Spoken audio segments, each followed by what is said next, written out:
한번 따라서 할까요? 헛된 세상에서 행복한 삶을 사는 지혜. 네, 오늘 짧게 행복한 삶을 사는 지혜 그렇게 했습니다만 길게 헛된 세상, 우리가 살아가는 이 세상 속에서 어떻게 하면 행복한 삶을 살 수 있을까? 우리는 하나님으로부터 그 지혜를 우리가 발견해야 할 것입니다. 특별히 오늘 전도서 말씀을 통하여 우리가 귀한 보물을 우리가 캐치해 보고자 합니다. 우리 중에는 전도서 말씀이 좀 익숙한 분도 계시지만 좀 생소하게도 느껴지는 그런 분들도 많으실 것입니다. 전도서 하면 여러분 처음 받는 인상이 어떻습니까? 전도서 1장 2절에 보면 헛되고 헛되며 헛되고 헛되니 모든 것이 헛되도다 라고 하는 그런 말씀이 나옵니다. 그러게 우리는 이 말씀을 보면서 또 접하면서 인생의 허무함을 강조하는 그런 책이다 라고 하는 것을 인지하지 않을 수 없습니다. 헛된 것이 마치 인생에 있어서 바람을 잡는 것과 같다. 우리가 추구하는 것들이 헛된 것인데 그것들이 마치 바람을 잡는 것과 같다. 바람을 잡으려 하면 우리 손에 그 바람이 들어옵니까? 나는 잡은 것 같지만 내 손아귀 움켜진 것은 아무것도 없는 것이지요. 이런 말씀이 줄줄이 이어집니다. 특별히 전도서는 아시다시피 히브리어로 기록이 됐는데요. 222단어로 전도서가 기록이 됐습니다. 그런데 기록된 222단어 중에 무려 40개 가까이 헛되다라고 하는 단어로 구성이 되어져 있습니다. 그러니까 헛되다라고 하는 내용이 얼만큼 그 안에 지배적이고 그 중심을 차지하고 있는지 우리가 읽어낼 수가 있는 것입니다. 우리는 그러므로 전도서에 대한 인상은 우리 인생의 허무주의를 말하는 그런 성경이다라고 이렇게 말할 가능성이 매우 많습니다. 그래서 사람들이 이 전도서를 별로 좋아하지 않습니다. 인생이 헛되다라고 하는데, 내가 살아가는 인생이 헛되다라고 하는데, 여러분 그 책을 좋아할 사람이 누가 있겠습니까? 더욱이 젊은 청춘들은 정말 인생이 헛되 얼마나 즐겁고 얼마나 행복한데 그렇게 이야기하는 분들도 많을 것입니다. 그래서 아주 매력 없는 책으로 그렇게 생각하는 분들이 많습니다. 그런데 저는 이 전도서에 대해서 강한 매력을 느낍니다. 뭘 가지고 매력을 느끼냐면 이 전도서의 저자의 솔직한 고백인 것입니다. 그는 너무나 솔직하게 그렇게 기록하고 있습니다. 아시다시피 전도서의 저자는 솔로몬이라고 하는 위대한 왕입니다. 그는 온 천하가 다 아는 사람이죠. 그의 지혜가 얼마나 뛰어났든지 전 세계 사방에서 그의 지혜를 구경하고, 그리고 그가 얼마나 뛰어난 지혜를 가지고 있는지 직접 목격하고 싶어서 수많은 사람들이 수많은 나라에서 그를 찾아와서 그에게 지혜를 배웠습니다. 그가 누린 것은 얼마나 많은 것들을 누렸습니까? 그는 세상에 태어나서 자기가 원하는 것을 손에 넣지 못한 것이 없을 정도로 그는 모든 것들을 다 가지고 다 누렸던 그런 사람이었습니다. 그러니 우리 생각에는 세상을 논할 때 자기가 그렇게 즐겁게 살았으니까, 굉장히 정말로 화려하게 살았으니까 인생을 논하면서 자기가 인생을 멋지게 포장해서 아름답다고 그렇게 표현할 것 같은데, 그는 그 모든 것들을 경험하고 난 다음에 그가 했던 솔직한 고백이 무엇입니까? 헛되다는 것입니다. 인생을 자기가 경험한 모든 것들을 그냥 빨가 벗겨 놓고 자기가 체험한 것들을 있는 그대로 솔직하게 고백하고 있습니다. 바로 그 결론이 인생은 헛되다라고 하는 것이었습니다. 저는 이와 같은 솔직함에 매우 매력을 느끼고 이 책에 대해서 끌리게 된 것입니다. 어떤 사람은 솔로몬의 이와 같은 솔직함에 대해서 오해를 하신 분이 있습니다. 아니, 솔로몬이 왜 자꾸 인생을 헛되다고 그렇게 이야기를 했느냐? 그는 젊었을 때 한참 타락했던 그런 사람이다. 한참 인생이 광연할 때 그는 하나님으로부터 완전히 떠난 그런 사람이었다. 그래서 신앙생활을 제대로 못하다 보니까 인생이 허무하게 그렇게 느껴졌던 것이었다. 그러니까 신앙이 계속해서 좋았더라면 그는 그렇게 인생이 헛된 것이 아니라는 것을 그가 발견했을 텐데 하나님으로부터 멀리 떠나서 생활하다 보니까 그는 인생이 헛될 수밖에 없는 그런 것들을 발견하고 이렇게 말할 수밖에 없었을 것이다 라고 이렇게 솔로몬에 대해서, 이 책에 대해서 평가를 하는 분들이 더러 많습니다. 하지만 저는 여기에 공감하지 않습니다. 저는 그런 분들이 솔직하지 못하다라고 생각됩니다. 왜냐하면 인생의 헛됨은 신앙이 좋은 사람에게나 신앙이 좋지 못한 사람에게나 다 똑같기 때문인 것입니다. 헛되지 않는 것처럼 과장할 수 있을지 모르지만 인생이 정말 헛되지 않습니까? 인생은 헛된 것입니다. 신앙이 좋은 사람에게나 좋지 못한 사람에게나 누구나가 다 헛된 것은 마찬가지라는 게 바로 우리의 인생이라는 것입니다. 그래서였는지 모르지만은 창세기 4장에 보면은 아담과 하와 사이에 태어난 두 아들들이 등장하게 되죠. 첫째 아들은 가인이고요. 둘째 아들의 이름은 아벨입니다.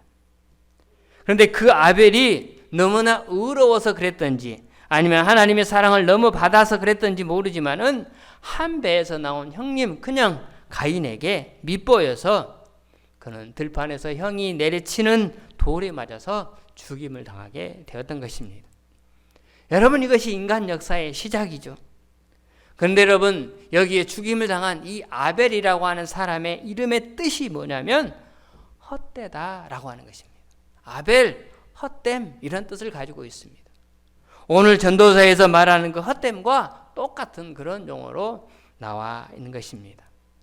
그러므로 여러분, 세상적인 시각으로 보았을 때 세상에서 의로움은 뭐합니까? 의롭게 살았는데 돌아오는 결과가 무엇이었습니까? 아벨이 의로웠고 그래서 하나님이 그를 사랑해서 그 결과가 아벨에게 다가온 결과가 무엇이었습니까? 그는 형님이 내려치는 돌에 맞아 죽임을 당하게 되었습니다. 다시 말하면 믿음이 좋으면 뭐합니까? 하나님을 잘 섬기면 뭐합니까?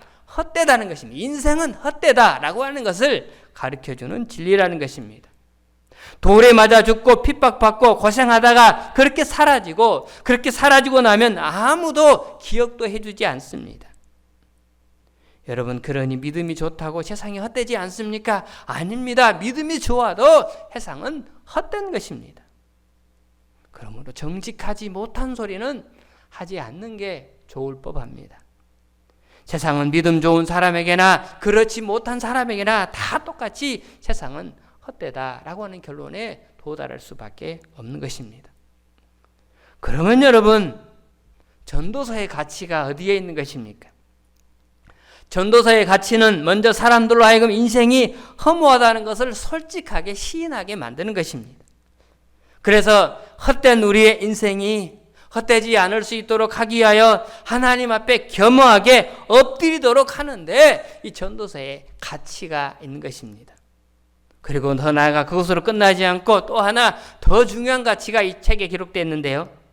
여러분, 이렇게 세상이 허무하지만 그 허무한 세상에 굴복당하지 않고 당당하게 보람되고 행복하게 살 수 있는 지혜를 가르치는 책이 바로 이 전도서다라고 하는 것입니다. 바로 여기에 전도서에 쓰여진 핵심 가치가 있는 것입니다. 우리 자신들은 헛된 존재다라고 하는 것을 인식하고 하나님 앞에 무릎을 꿇는 것입니다. 그리고 그분이 주신 그러한 지혜로 당당하게 세상과 맞서 싸워 나가는 것, 이 진리를 교훈받는 게, 가르침을 받는 게, 그 지혜를 터득받는 책이 바로 이 전도서에 수록이 되어져 있는 것입니다. 그렇다면 여러분, 이 지혜가 무엇일까요? 전도서 12장 13절 맨 끝절, 14절이 맨 끝절이거든요. 바로 앞에 13절에 이렇게 수록합니다. 우리 한번 다 같이 보겠습니다. 전도서 12장 13절입니다. 시작. 이래 결국을 다 들었으니 하나님을 경외하고 그의 명령을 지킬지어다. 이것이 모든 사람의 본분이라. 이래 결국을 다 들었으니, 여러분, 이 말은 무슨 말이겠습니까? 앞에서 한 지금까지의 모든 말입니다. 전도서 1장부터 12장 12절까지 여기 기록된 모든 말입니다. 이 모든 말을 통해서 뭘 들었습니까? 세상이 헛되다는 것을 배운 것입니다. 그의 가르침을 그렇게 받은 것입니다. 세상은 헛되다 하는 말을 너희가 다 들었지 않느냐? 그래서 너희들이 다 깨달았지 않느냐라고 하는 것입니다. 그러니 이제부터 어떻게 해라? 이제부터 어떻게 살아가라? 어떻게 할 거냐? 어떻게 살아갈 거냐? 하나님을 경외하라 라고 말씀하는 것입니다. 헛된 세상을 이겨낼 수 있는 방법은 하나님 여호와를 경외하는 것이다. 그리고 그분의 명령을, 그분의 가르침을 지키는 것이다. 이것이 우리 인생의 참 지혜다 라고 하는 것을, 헛된 세상을 이겨내는 참 지혜다, 진리다 라고 하는 것을 가르쳐주고 있는 것입니다. 그렇다면 여러분, 하나님을 경외하라 라고 하는데, 하나님을 경외한다 라고 하는 말의 의미가 무엇이겠습니까?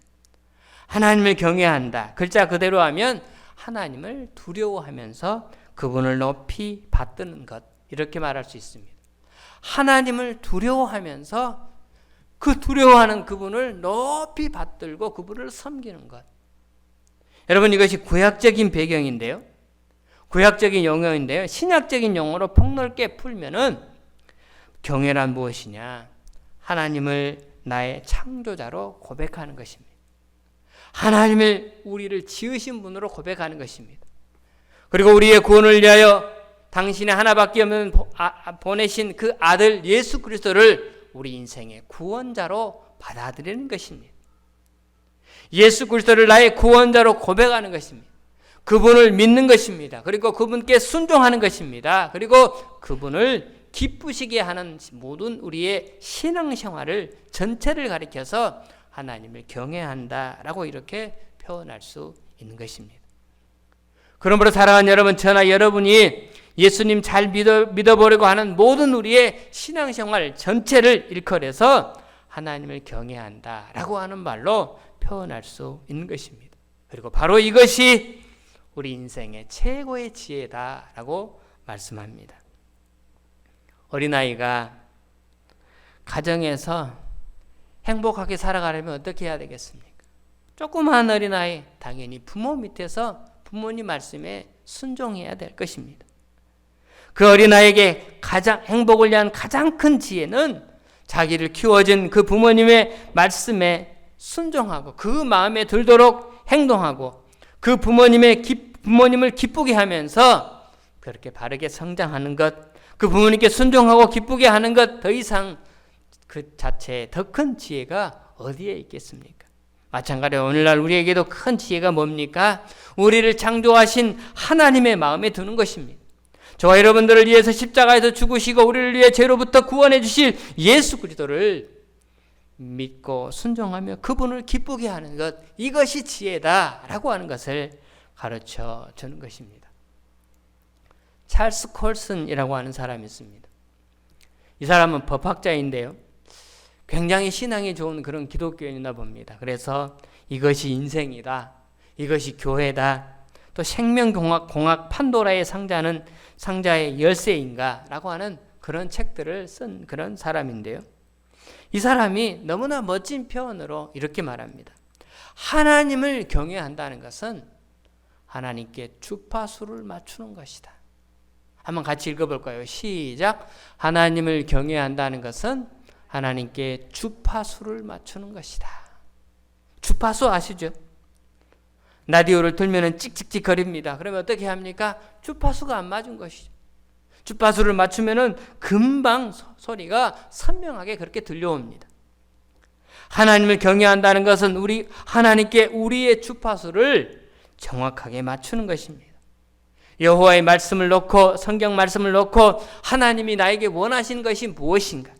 오늘도 하나님이 나에게 명령하시는 것이 무엇인가? 오늘 내가 어떻게 살아야 하나님께서 기뻐하실까? 내 인생을 정말 복되게 살 수 있으려면 내가 값을 지불해야 되는 것이 정말 무엇인가? 이런 것을 말씀을 통해서 주파수를 딱 맞춰 놓으면 성령께서 우리의 마음속에 들려주시는 것입니다. 정확하고 그렇게 명료하게 들려주시고 그 들려주신 말씀에 순종하며 나가는 사람, 이것이 바로 그 사람이 바로 하나님을 경외하며 사는 것이요, 바로 이것이 인생 최고의 지혜다라고 하고 우리에게 가르치고 있는 것입니다. 이렇게 하나님께 주파수를 맞추고 사는 사람에게는 세상이 워낙 헛되니까 이 헛된 세상에서 우리의 삶이 헛되지 않도록, 헛됨을 극복하고 살 수 있도록 하나님은 우리에게 많은 은혜를 주시는데요. 오늘 전도서 말씀을 통해서, 오늘 본문을 통해서 당신을 경외하는 자에게 어떤 은혜를 주시는가? 우리는 3장 11절부터 13절에 기록된 말씀을 통하여 세 가지의 지혜, 세 가지의 그 은혜를 우리가 한번 만나보고자 합니다. 첫 번째 하나님의 은혜는 우리가 어떤 세상 속에서 당당하게 살려면 하나님께서 우리에게 영혼을 사모하는 마음을 주셨다라고 말씀합니다.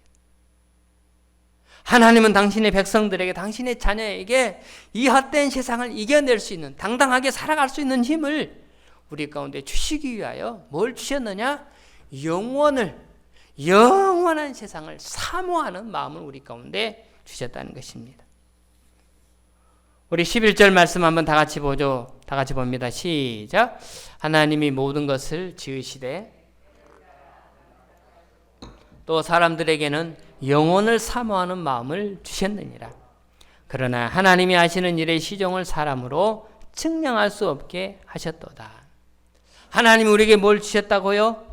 때를 따라 아름답게 하도록 영혼을 사모하는 마음을 주셨다는 것입니다.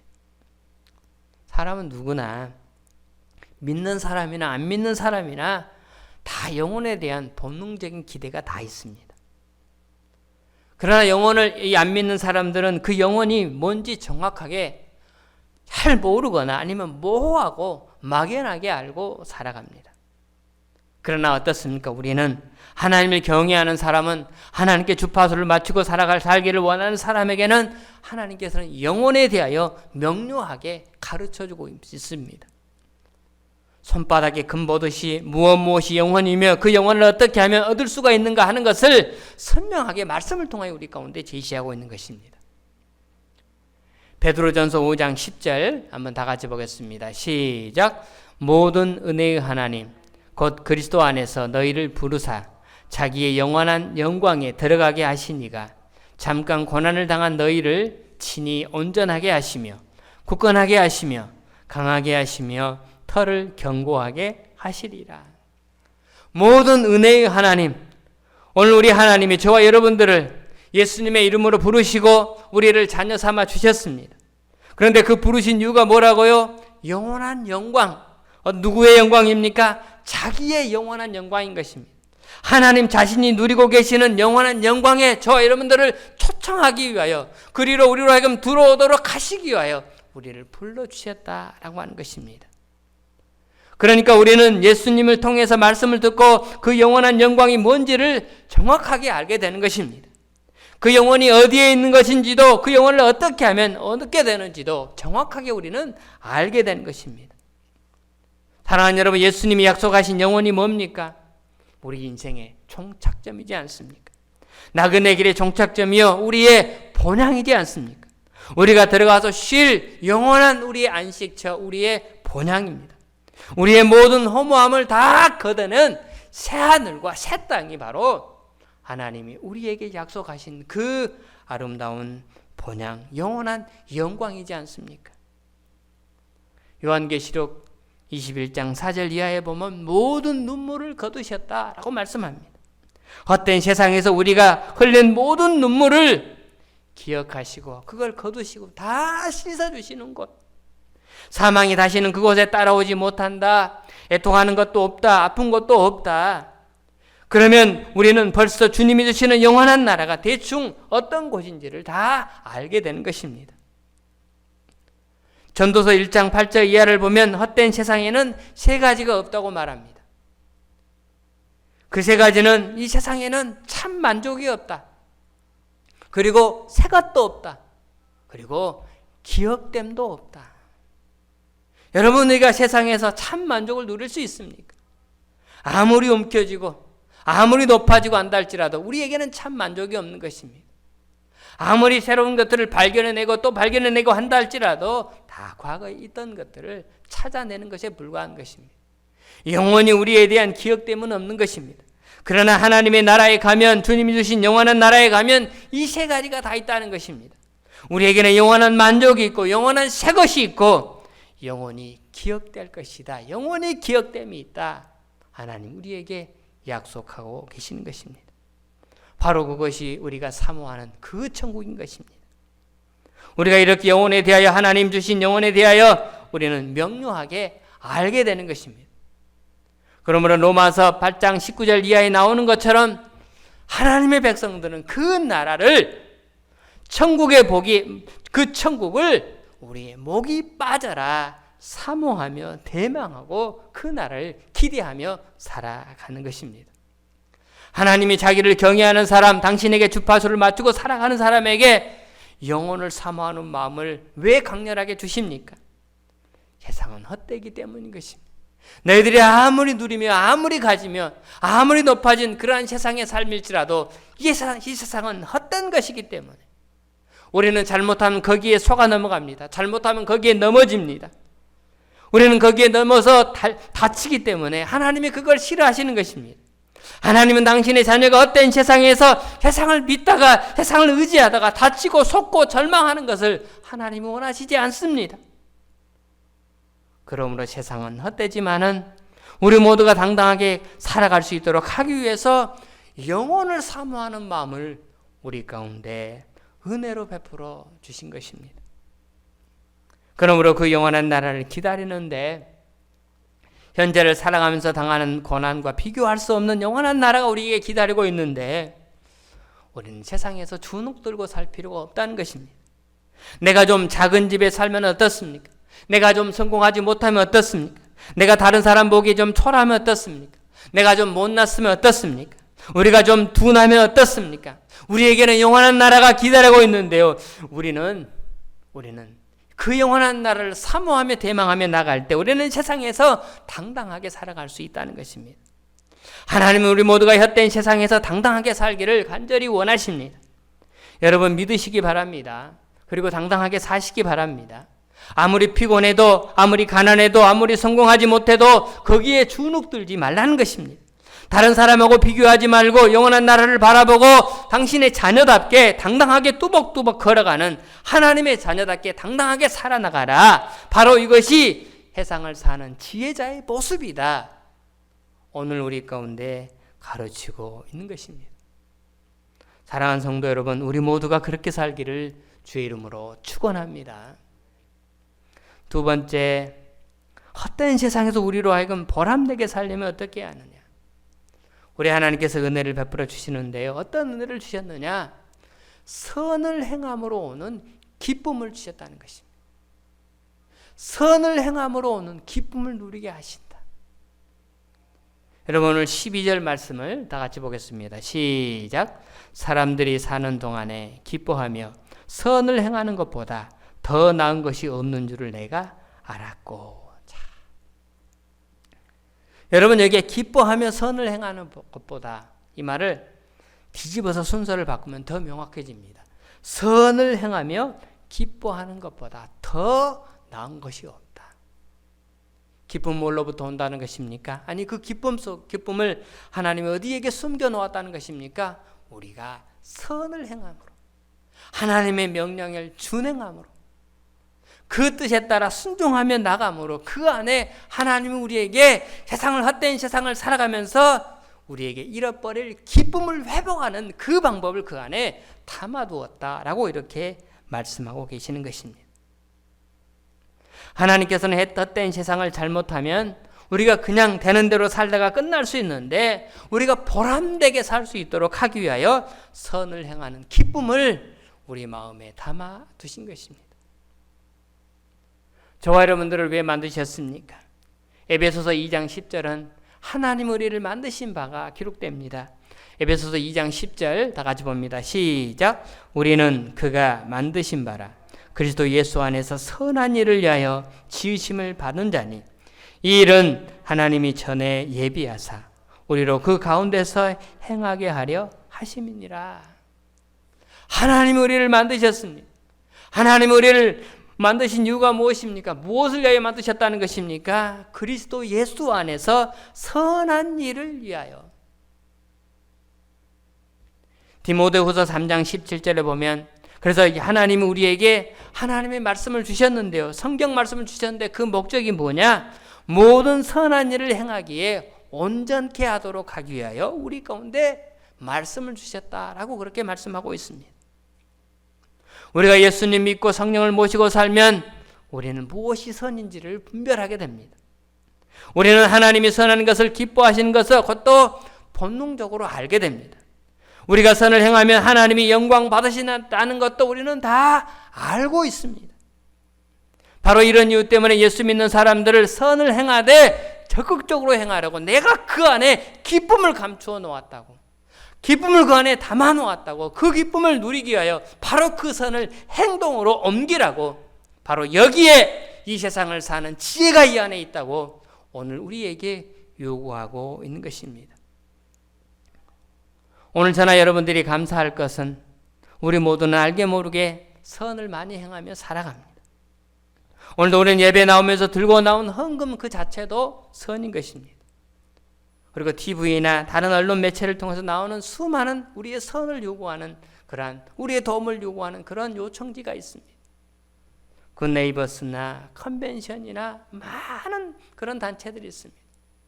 거기에 10,000원, 20,000원, 30,000원 그 작은 돈으로 그들은 아프리카의 오지에 힘들게 살아가는 그들이 한 달을 먹고 또 교육 받으며 우리가 낸 그 30,000원으로 한 달 밥 먹고 한 달 그가 학교 다닐 수 있는 그런 혜택을 누리고 있다고.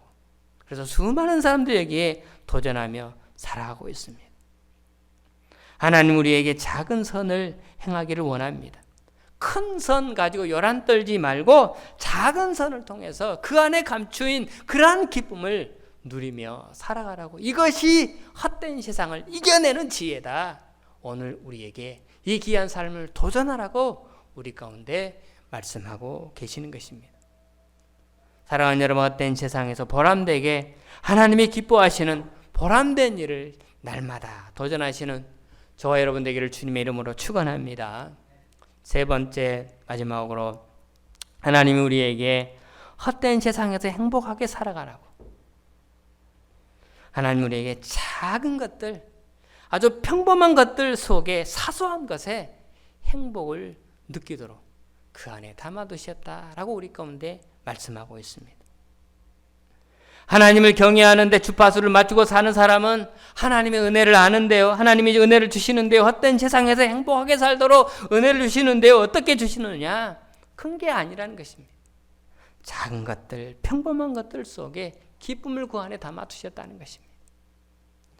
오늘 13절 말씀이 말합니다. 한번 다 같이 보겠습니다. 시작. 사람마다 먹고 마시는 것과 그것이 하나님의 선물인 줄도 또한 알았도다. 사람마다 먹고 마시는 것, 수고함으로 낙을 누리는 그것이 하나님의 선물이다. 아침에 일어나서 배가 고파지는 거예요. 우리는 밥을 먹죠. 또 점심때가 되면 배가 고파집니다. 아침에 그렇게 많이 먹었어도 또 배가 고파집니다. 점심을 넉넉하게 먹어도 저녁이 되면 또 배가 고파집니다. 먹고 마시고 하는 너무나 작은 평범한 일상적인 이런 일 속에 하나님의 기쁨을 담아 놓으셨다. 지난주 목요일에 목사님들 몇 분 모임이 있어서 목사님들을 만났는데요. 한 분의 목사님이 몇 년간 암으로 크게 투병하셨던 분입니다. 근데 그분이 다시 회복이 되셔서 얼마나 풍채가 또 좋아졌는지 몰라요. 같이 이제 저녁 먹으러 같이 식당에 그렇게 갔는데 그분이 하시는 얘기가 이렇게 먹는 것 이게 얼마나 큰 행복인지 아플 때 그때 깨달았다는 것입니다. 또 밤에 잠을 잘 수 있는 것이 얼마나 큰 행복인지 그때 깨달았다는 것입니다. 너무나 통증이 심해서 잠을 잘 수 없고 너무나 아파서 먹을 수가 없다는, 목으로 넘길 수가 없다는 것입니다. 그러면서 이렇게 먹고 그냥 평범하게 먹고 자고 하는 게 너무나 큰 행복이고 너무나 큰 기쁨입니다. 별로 와닿지는 오지 않았어요. 왜냐하면 우리는 너무나 평범하게 그렇게 살아가고 있기 때문에. 우리는 그걸 잊고 살아간다는 것입니다.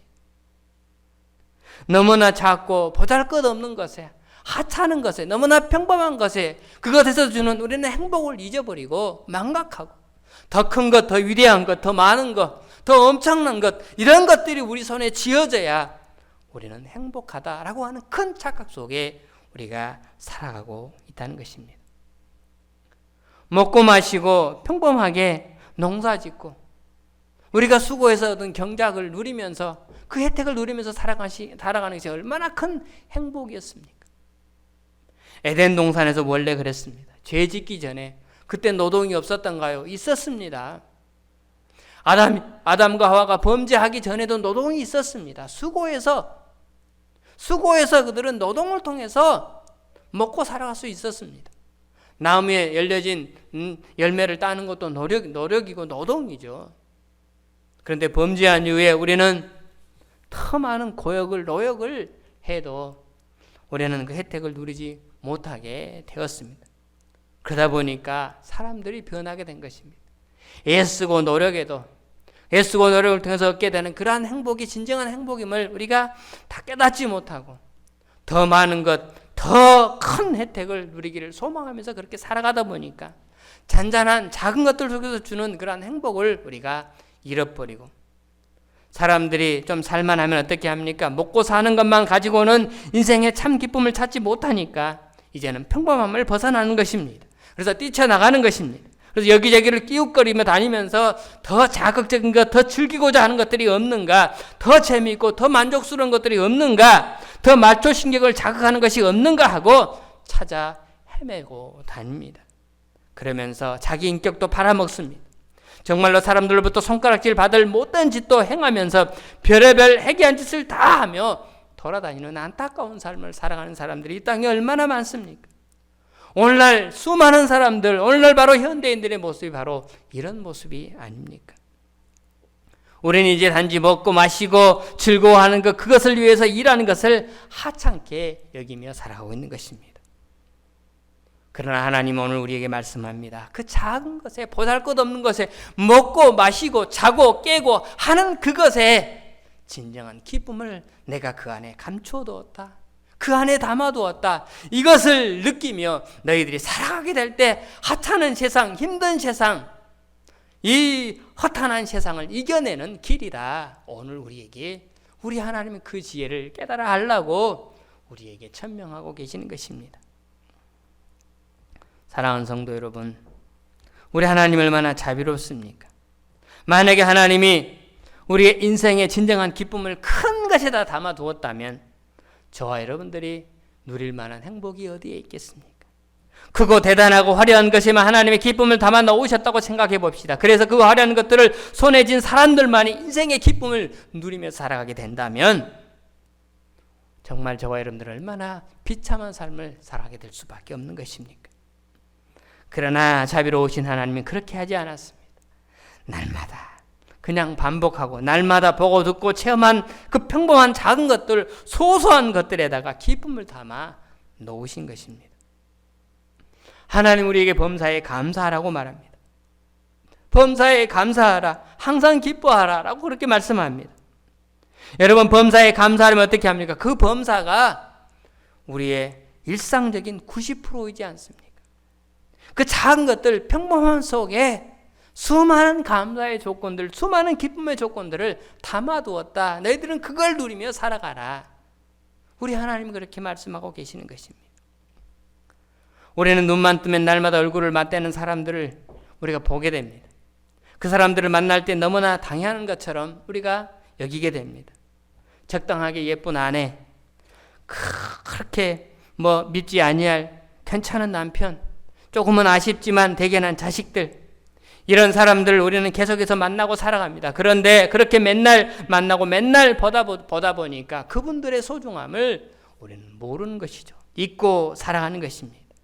그런 아내를 보면서 하나님이 주셨구나 라고 하는 감사함을 우리가 망각하며 살아가고 있는 것입니다. 하나님에게 우리에게 주파수를 맞추고 살아가는 사람은 하나님이 우리에게 그런 마음이 들도록 하는 것입니다. 사랑하는 그 아내가, 사랑하는 그 자식이 평범하게 매일 일상 속에 살아가는 내 삶이 얼마나 너는 정말로 행복함을 느끼며 그렇게 살아갈 수 있는지라고 하는 것을 여호와께 주파수를 맞추며 살아가는 사람에게만 하나님께서 깨닫게 그렇게 느끼게 해 주신다는 것입니다. 기쁨은 요란하고 유명하고 큰 사람들, 소문난 것들에 기쁨이 있는 게 아니라는 사실입니다. 시시한 것들, 평범한 것들, 작은 것들 그 속에 하나님의 기쁨을 담아 두셨다 우리에게 말씀하십니다. 아동 문학가로 유명한 고현옥 씨라는 분이 계십니다. 고현옥 씨. 이분은 하반신을 못 쓰는 그러한 분입니다. 1급 장애인입니다. 휠체어를 타고 평생을 그렇게 사신 분입니다. 이분이 글을 썼는데요. 이분의 글에 이런 내용이 나옵니다. 내가 다시 태어난다면 장애인의 삶을 또 살고 싶지는 않다. 그러겠죠. 왜 그 힘든 삶을 또 살고 싶겠습니까? 그런데 다음 말에 이런 말이 나옵니다. 그러나 지금 살고 있는 아내와는 또다시 만나서 살고 싶다. 그렇게 장애 없는 남편이 되어 평범한 남편이 되어 아내를 위해 번쩍 업어주고 싶다. 무거운 시장 바구니도 함께 들어주고 싶다. 높은 곳에 있는 물건도 손수 내려주고 싶다. 형광등도 갈아주고 싶다. 작은 것들을 하지 못하는 그 안타까움 속에 내가 건강하게 다시 태어난다면 그 작은 것들을 행함으로 오는 기쁨을 누리고 싶다 하는 그 소망을 그 안에 담아 두고 있는 것입니다. 사랑하는 여러분, 전도서 9장 9절에 보면 이런 말씀이 나오죠. 우리 마지막으로 전도서 9장 9절 말씀 다 같이 보겠습니다. 시작. 내 헛된 평생의 모든 날, 곧 하나님이 해 아래에서 내게 주신 모든 헛된 날에 내 사랑한 아내와 함께 즐겁게 살지어다. 그것이 내가 평생의 해 아래에서 수고하고 얻은 내 몫이니라. 내 사랑하는 아내, 내 사랑하는 가족과 함께 즐겁게 살지어다. 뭘 말하겠습니까? 작고 하찮은 거, 소소한 거, 이것들의 수많은 기쁨, 수많은 즐거움을 그 안에 담아 두었다는 것입니다. 좀 복잡하지만 다시 정리합니다. 헛된 이 세상은 믿는 자에게나 믿지 않는 자에게나 다 세상은 헛되고 헛된 것입니다. 그러나 나는 그렇지 않다 하는 그런 엉뚱한 소리하면 정직하지 못한 것입니다.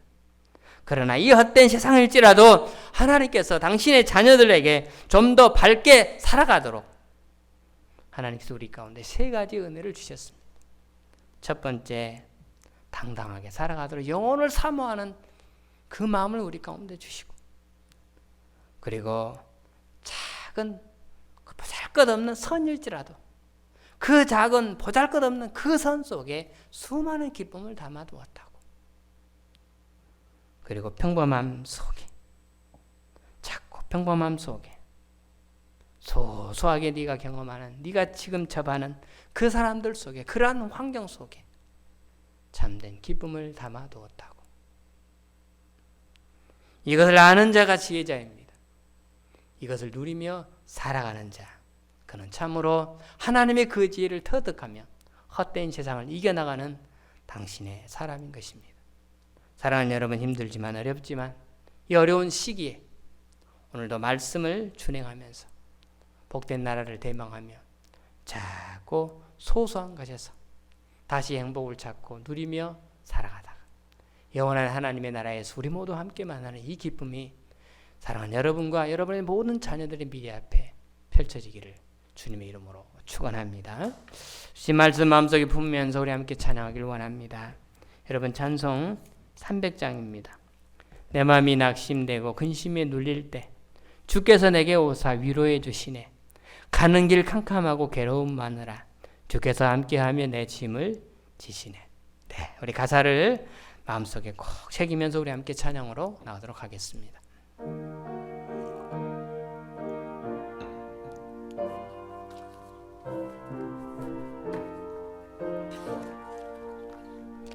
내 맘이 낙심되며